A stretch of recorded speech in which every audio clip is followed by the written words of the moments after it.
Hello and welcome to the Beach House 34 podcast. I'm your host, Christine Worth. Whether this is your first time tuning in or your 50th, thank you so much for listening.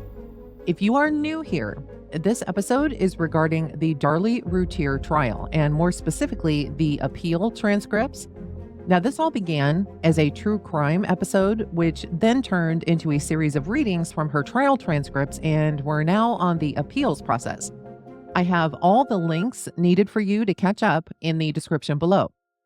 In this episode, you'll hear the defense's response to the state's response to Darlie's appeal. And I know it's a bit confusing, isn't it? Now, here's how it all went. So we first heard the direct appeal from Darlie's new attorney, J. Stephen Cooper. Then we heard the state's response as to why these points were invalid. And today we'll hear again from the defense giving their side of things, so their response to what the state said. Now, originally, I was going to do the entire court ruling from the court and just kind of summarize it. But after kind of glancing through it and reading briefly through it, I've decided to wait until a further episode. So that will be the next episode because there are sections in there that are important that I actually want to read. The timestamps for individual areas of this entire episode are below in the description. And we are moving into the final episodes regarding Darlie's case, and we'll soon be back to doing individual true crime cases very soon. So with that said, let's hear what the defense has to say. And the defense's response begins as follows. In the Court of Criminal Appeals of Texas, Darlie Lynn Routier, appellant, versus the state of Texas, appellee. And it starts like this. To the honorable judges of the Court of Criminal Appeals, comes now Darlie Lynn Routier, appellant in the above styled and numbered cause, and files this, her appellant's reply brief in support of her prayer that the judgment of conviction be reversed and the cause remanded for a new trial, and as appropriate, the court order further hearings in the trial court as requested herein. And it begins with the statement of the case. And as in the previous episode where I instead used her name instead of the actual term appellant, I'm going to do the same in here. So again, statement of the case. Darlie was indicted for the capital murder of a child under the age of 6. A jury found Darlie guilty as charged, and by operation of the jury's answers to the two special issues, punishment was assessed at death.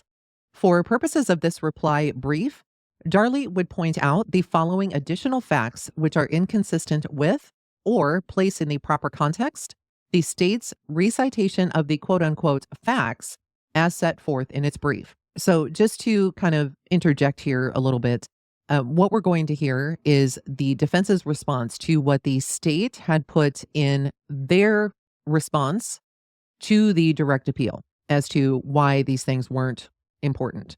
So that's what we're going to hear next. Now, remember, this is the defense's response to what the state had said. So let's continue. Number 1, following Darlie's surgery, she was moved to the intensive care unit in part due to the doctor's concern that, upon learning of her children's deaths, she, quote, might be in a very precarious psychological state, unquote. Number 2, quote, the dust on the windowsill was undisturbed, unquote. As well, when, in a courtroom demonstration, the prosecution had one of the lead detectives climb through the same window twice. Number 3, the suggestion that there was, quote, mulch outside the window, unquote, through which the defense argued Darlie's assailant entered and exited the house is misleading at best. Photographs plainly show there was no mulch directly outside this window. State's exhibits numbers 13A, 13B, and 13C. Further, while someone could have walked through the mulch to the backyard gate, such a path was obstructed by a large toy and turned over chair. Given these obstacles, the paved walkway was clearly the more efficient route to the gate. Number 4, the quote, life insurance policies on the dead boys, unquote, were $5,000 riders to Darren's $700,000 or $800,000 policy and Darlie's $200,000 or $250,000 policy. Number 5, as to the purported flat affect of Darlie at the hospital, in fact, she was noted as being tearful, frightened, crying, visibly upset, and very emotional. Number 6, appellant quote unquote contemplated around May 3rd, 1996, but never quote unquote attempted to commit suicide. While there were other misrepresentations of the facts in the state's brief, Darlie will forego correcting the less significant of these. Further, Darlie will discuss additional important factual errors in her reply under the relevant points of error. The preliminary statement.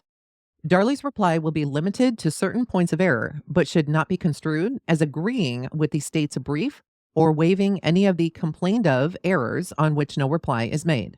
Point of error number 1, and this is the restatement of point of error number 1. Darlie's Sixth Amendment right to effective assistance of counsel was violated because her lead counsel had an actual conflict of interest and the trial court did not conduct a hearing on the state's motion to determine whether he should be disqualified. The arguments and authorities for this. The state claims Doug Mulder, quote, did not have a formal attorney-client relationship with Darren, unquote, and that even if he did, quote, Mulder was not actively representing conflicting interest at the time of trial, unquote. This language appears to have merged several case authorities to come up with an assertion that may superficially ring true, but which actually fails to apply the proper legal standards to the facts presented.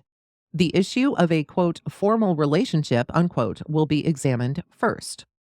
Formal relationship. The first appearance of Doug Mulder's name in this appellate record appears in state's motion for dismissal of court-appointed attorneys filed September 19, 1996. This motion claims Mulder had advised the trial court on September 12, 1996, that he represented Darlie. There is nothing in the record to support this claim. However, on September 20th, 1996, Mulder did appear in court and announced he was representing both Darlie Key, Darlie's mother, and Darren Routier on their separate show cause orders for alleged contemptuous violations of the court's gag order. The legal significance of the show cause order against Darren Routier must be examined.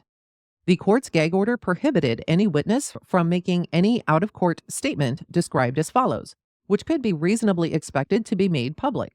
1. Statements concerning the expected testimony of the defendant or any witness or the character, reputation, or credibility of any witness.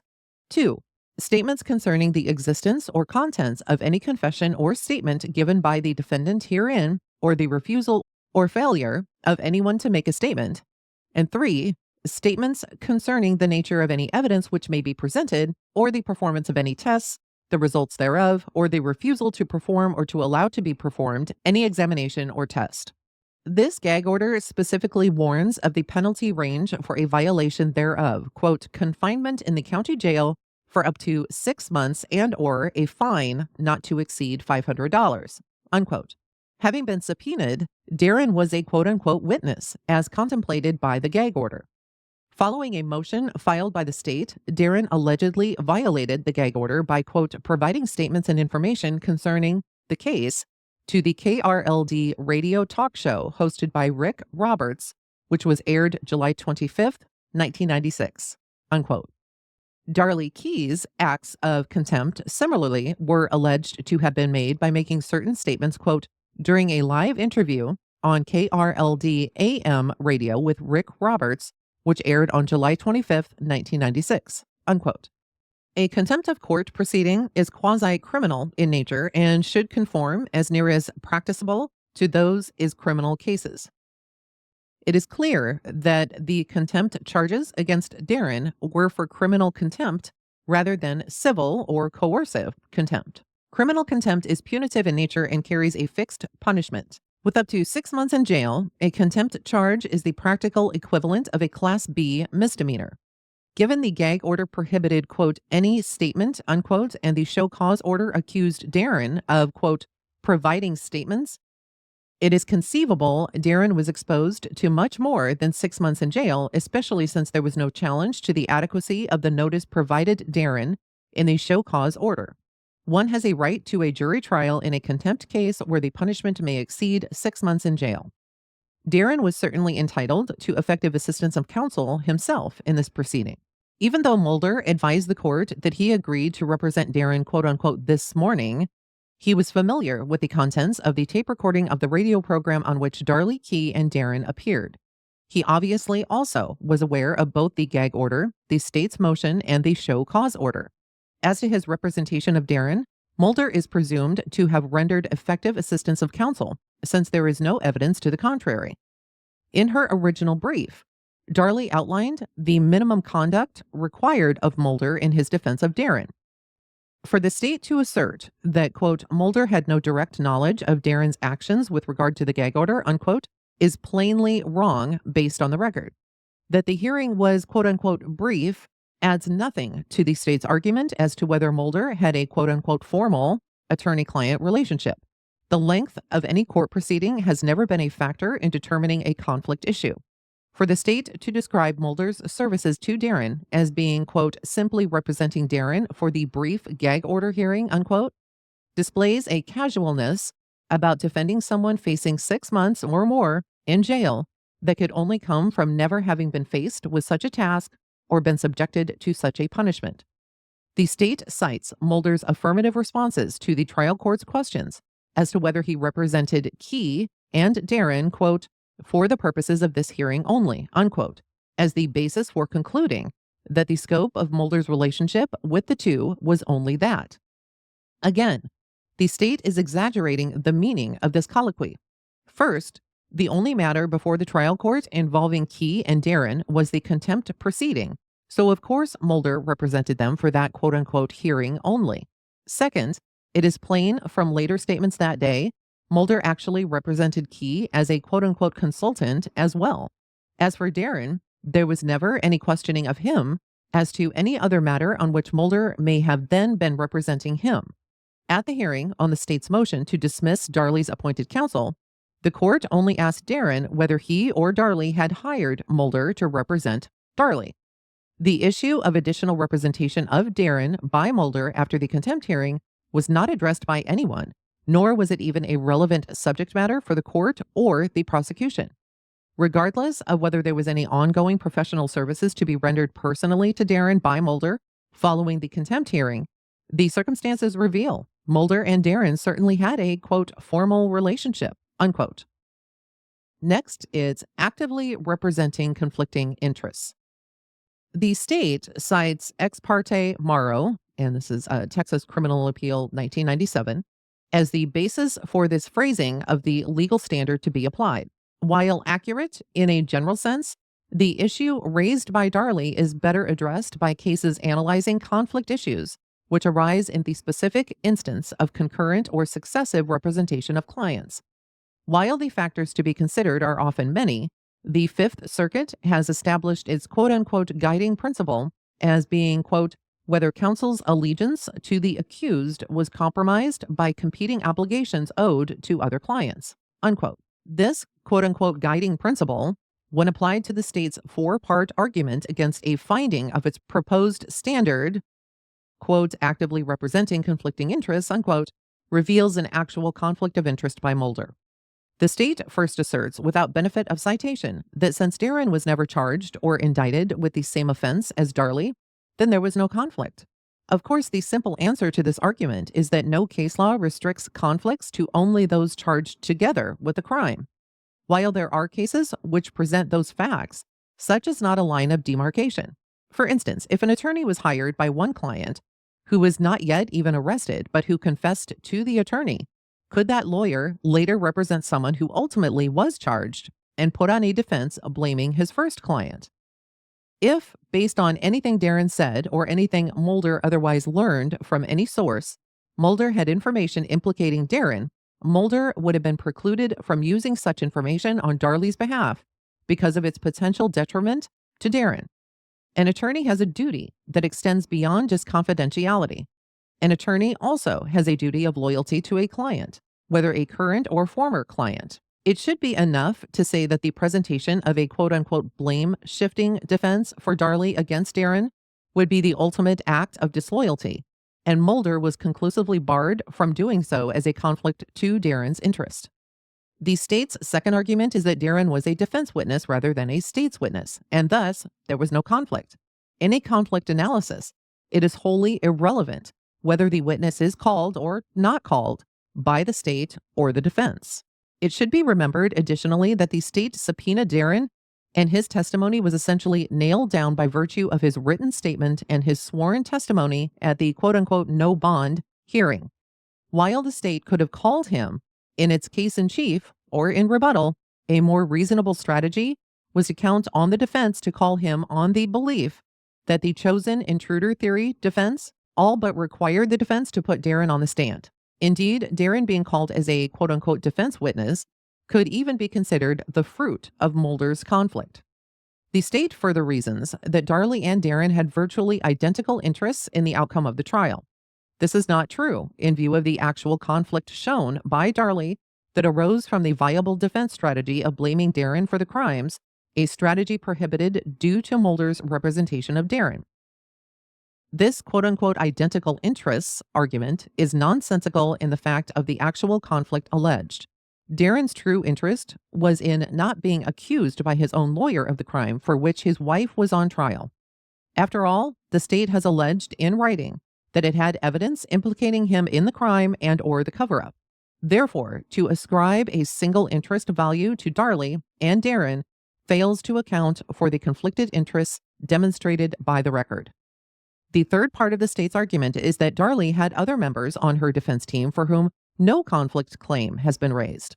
In support, the state tenders one case wherein the defendant had affirmatively waived conflict-free counsel.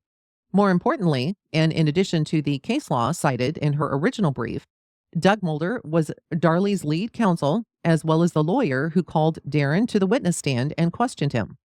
These facts, coupled with the absence of any information that the other attorneys affirmatively protected Darlie from Mulder's conflict, prevents the state's argument from prevailing. Lastly, as its fourth and final argument, the state attributes to defense counsel the power to be the final arbiter of whether he had a conflict. Aside from this not being the law, the state's brief is totally wrong in its factual support. The state asserts that Darlie's counsel stated to the trial court there was no conflict. In truth, Darlie's counsel never said there was no conflict as to Mulder representing Darlie in relation to having represented Darren. There is a fundamental and critical difference between the existence of a conflict and a waiver. There is no showing in this record that Darlie knowingly and intelligently waived any conflict, although the state urges that Darlie herself should have asked for a hearing if she thought that there was a need for one.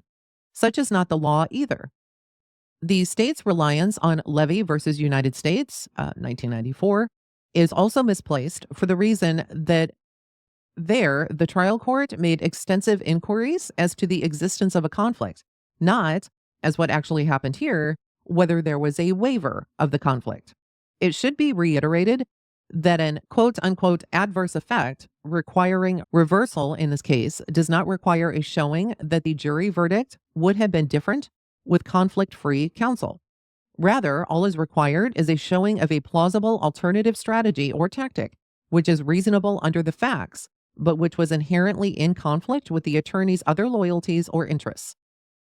As its last option, the state suggests a remand for a conflict hearing.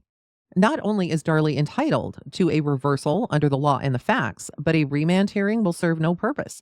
The central issue to be addressed would be Mulder's duties of confidentiality and loyalty to Darren, which, without the unlikely event of a waiver by him, Mulder could not discuss.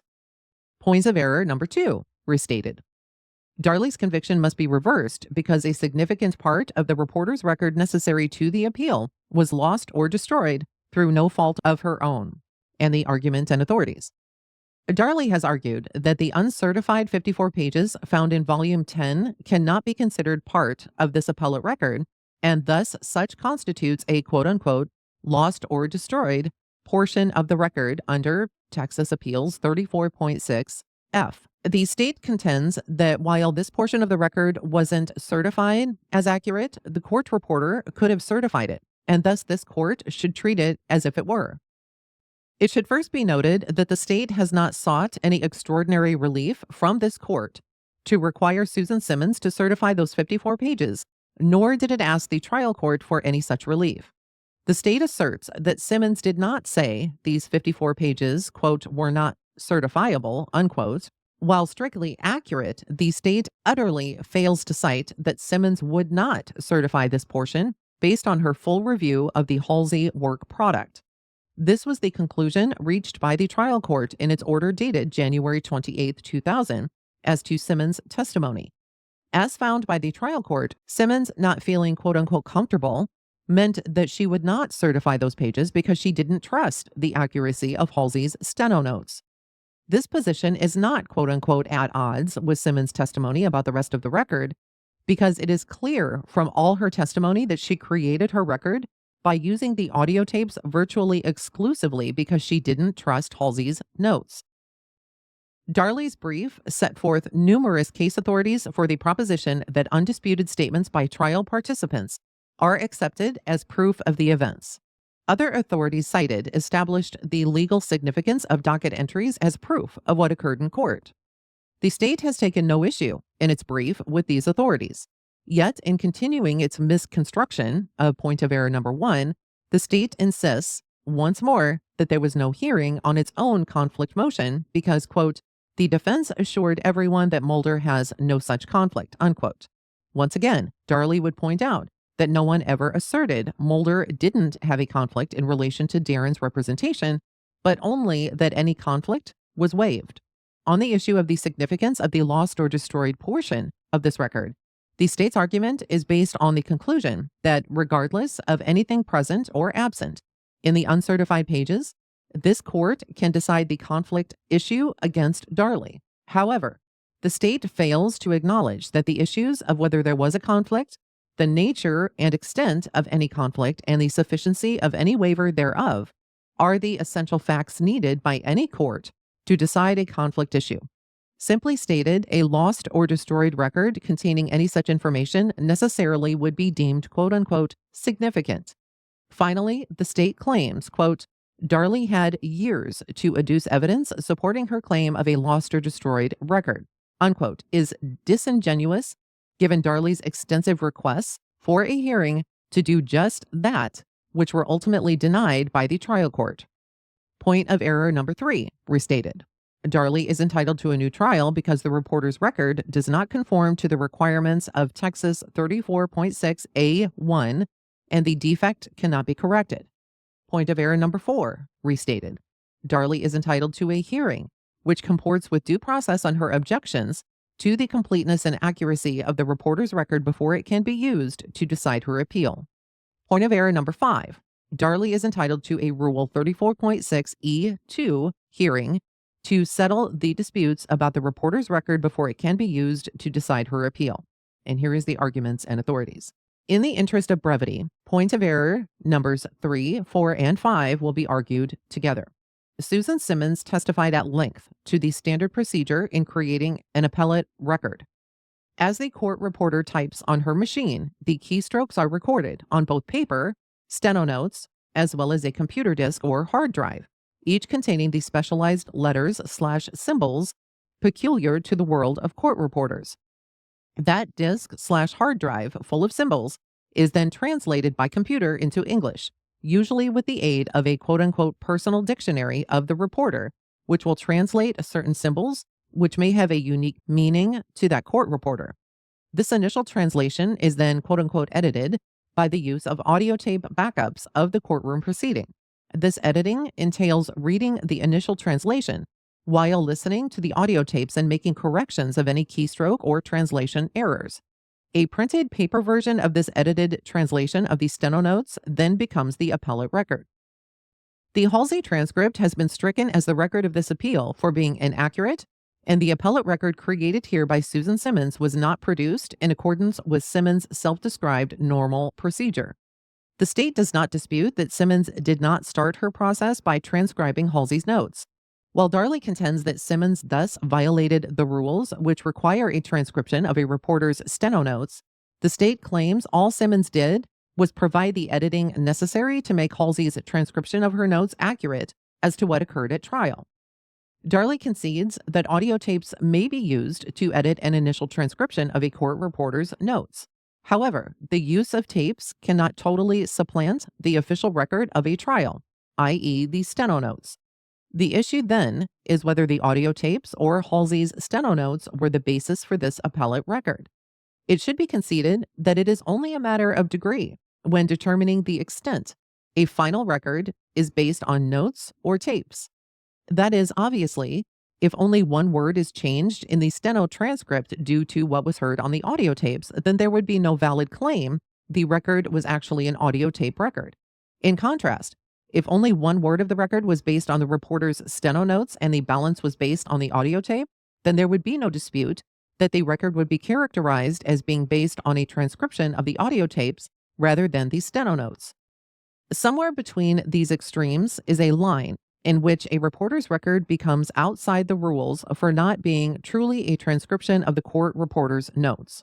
Wherever that line may be, in any other case, in the case at bar, it was clearly crossed. This is because Simmons testified that despite having in her possession Halsey's steno notes, Halsey's edit discs, the audio tapes, and Halsey's printed transcript, Simmons only rarely referred to the steno notes. Instead, she simply strapped on the headphones, pulled out the Halsey transcript, and wrote corrections in red ink based almost exclusively on the content of the audio tapes. She then provided the marked up Halsey transcript and Halsey's edit discs to an assistant. This assistant would then change the edit disc to reflect Simmons' handwritten revisions, and the new record was printed out. If the record in this cause does not establish to the satisfaction of the court that the Simmons record crossed the line between having a foundation on the notes versus the audio tapes, then Darlie is entitled to a hearing in the trial court on this issue alone. Darlie is also entitled to a hearing which comports with due process of her multiple objections filed pursuant to the trial court's directives, together with the written questions of facts, which need to be resolved to determine the accuracy of the new record. In its response, the state cited no authority for denying Darlie a hearing on these pleadings. The state now claims Darlie, quote, did not identify specific factual disputes that the trial court needed to resolve, unquote. The irony of this contention is not lost on Darlie. Her number one objection to the Simmons record in the trial court was based on the lost or destroyed conflict hearing, which all parties said took place, but which is nowhere to be found in the record. In conjunction to these objections, Darlie set forth specific questions which needed to be addressed at a hearing to resolve this issue. The state opposed any hearing on these and the other issues raised by Darlie. The state now duplicitously argues in this court that Darlie has not shown there was a conflict hearing or that it was stenographically recorded. Yet these are the very questions submitted to the trial court in support of Darlie's request for a hearing. Even a casual review of the remainder of Darlie's objections and fact questions submitted to the trial court will demonstrate their relevance to the issues raised on this appeal. Darlie identified literally hundreds of problems to be resolved in a hearing and had subpoenaed multiple witnesses and produced multiple documents in support of her claims. If the condition of this record does not warrant a reversal as it is, due process requires Darlie have her day in court to attempt to prove her complaints. And then finally, the prayer.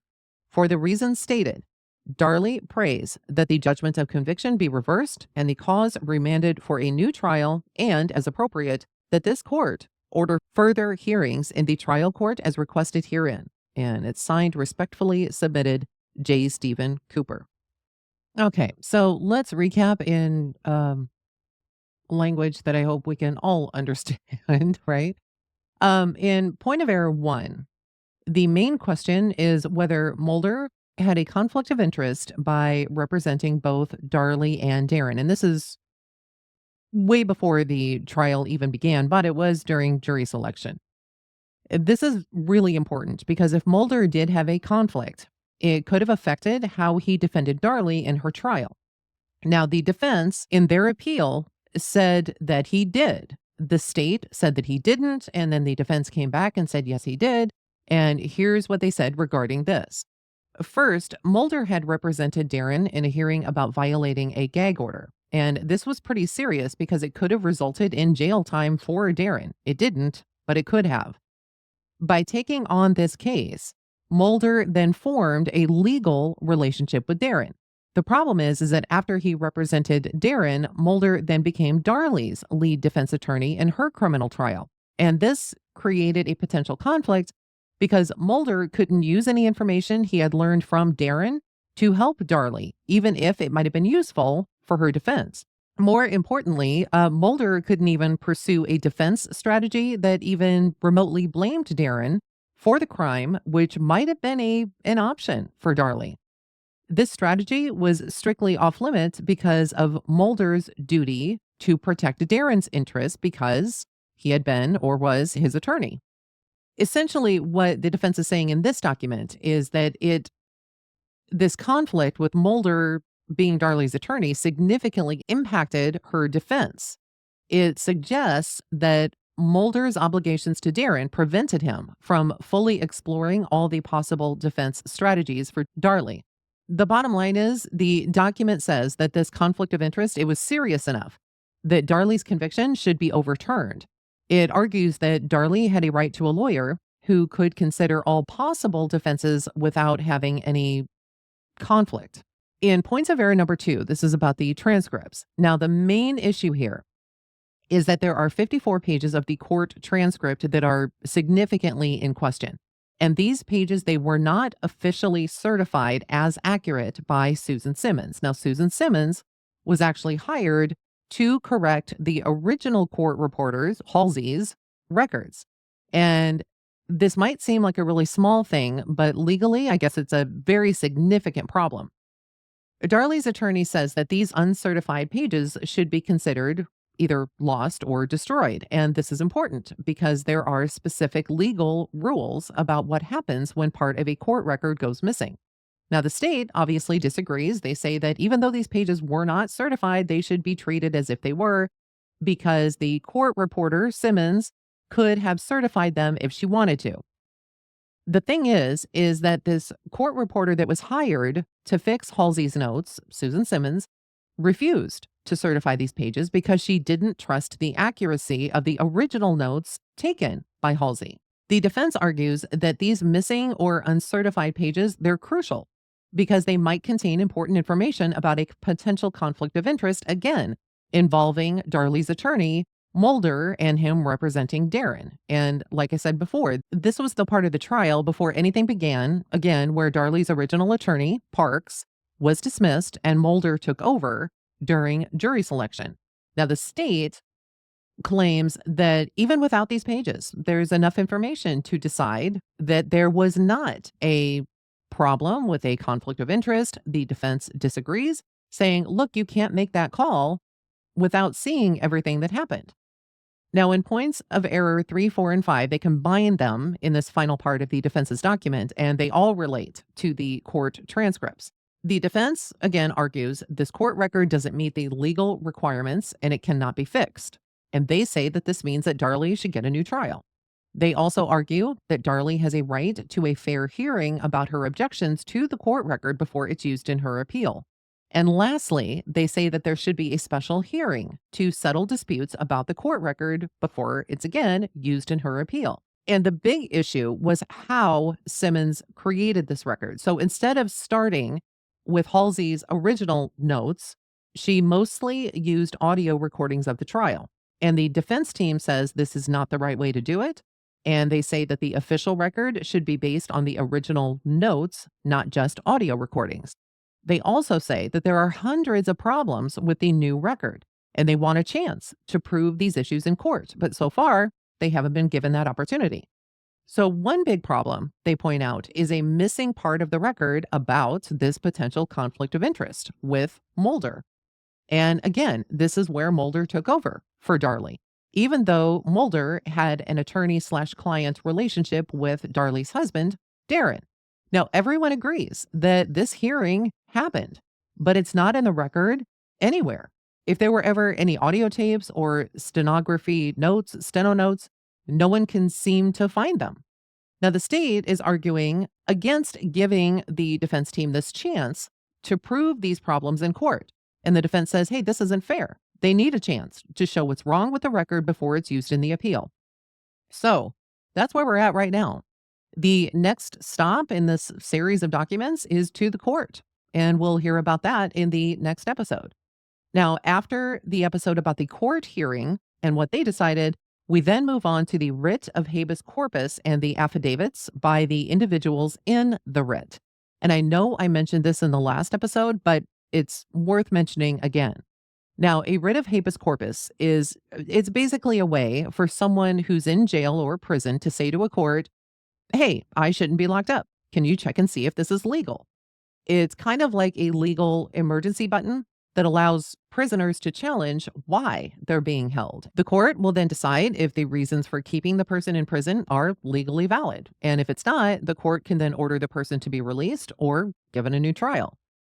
The affidavits in a writ of habeas corpus, the ones that are by these individuals, which we'll get to in a future episode, they're essentially like written statements that say, here's why we think this person should get out of prison or get a new trial.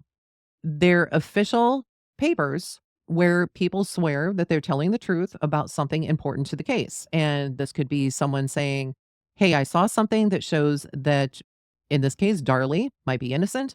It could be an expert saying that the evidence that was used in the trial was wrong, and here's why. It could be a witness that changed their story from what they had said at the trial.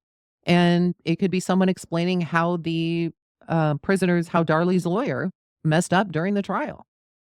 The point of these individual statements is to give the judge new information. And this is stuff that wasn't either known or used in the original trial. They're trying to show the judge that there's a good reason to take another look at the case. So I look forward to actually reading and hearing those. I have not looked at them. I don't know what they say. So I'm as much in the dark as you are about this. So I look forward to those. Until next time, thank you so much for listening. If you do find yourself coming back time and time again, consider subscribing to the podcast. If you're on YouTube, just click that subscribe button. It doesn't cost you a penny. If you want to be notified as soon as new episodes are released, just click the bell. Thank you all so much. We will talk very soon. Bye for now.